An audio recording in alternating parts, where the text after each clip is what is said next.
APB म्हणजे आम्ही पाहतो बातमीच्या पलीकडे एकूण परिस्थितीत बदल घडवून आणणे हेच आमचे ब्रीद. पाहत रहा प्रभावी सकारात्मक बदलासाठी एपीबी न्यूज. मध्ये भारतरत्न डॉक्टर बाबासाहेब आंबेडकरांनी एसटी, एससी, ओबीसी 18 पगड जातीच्या लोकांचं आरक्षण संविधानाच्या माध्यमातून दिलं आणि त्याचं कारणही तसं होतं की सगळ्या घटकाचा समतोल विकास झाला पाहिजे म्हणून बाबासाहेब आंबेडकरांना आपल्या संविधानामध्ये आरक्षणाच्या माध्यमातून आम्हाला हा हक्क दिला आहे. पण आता राहुल गांधी हे अमेरिकेला गेले होते आणि त्यांनी बाईट देताना त्यांच्या मनातलं जे होटात असते ते होटात असते म्हणतात. त्यांच्या मनातलं जे काँग्रेसच्या मनात आहे त्यांनी ते तिथं आग वाकली की आरक्षणाला माझा विरोध आहे, आरक्षण मी हटवील. याच्या पहिलेही या गांधी परिवाराने नेहरूजी जेव्हा पंतप्रधान होते तेव्हा त्यांनी सांगितलं होतं की बुद्धिहीन लोकांना पुढे आणणं म्हणजे हे आरक्षण आहे.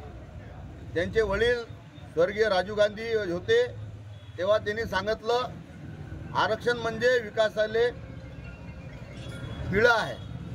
आणि कालच म्हणजे 2 दिवस पहिले राहुल गांधी जेव्हा अमेरिकेत गेले तेव्हा सांगितलं की आम्ही जर सत्तेत आलो तर आम्ही आरक्षण असू.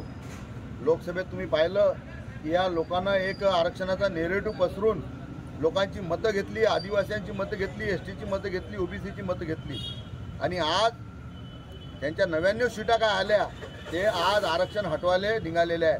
पण हे आरक्षण भारतरत्न डॉक्टर बाबासाहेब आंबेडकरांनी आम्हाला दिलं. हे कोणाच्या आशीर्वादाने भेटलं नाही, बाबासाहेबांमुळे आम्हाला भेटलं आहे. हे आरक्षण आमच्या हक्काचं आहे. आरक्षण आमच्या हक्काचं नाही, कोणाच्या बापाचं. याचा आम्ही तीव्र निषेध करतो राहुल गांधीचा.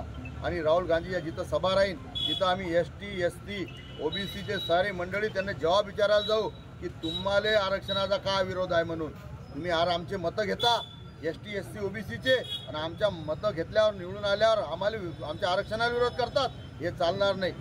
आज तुम्ही ज्या पद्धतीनं आरक्षणाला विरोध करून राहिले एसटी, एससी, ओबीसीची जनता यांनी निवडणुकीत दाखवून दिली विधानसभेच्या.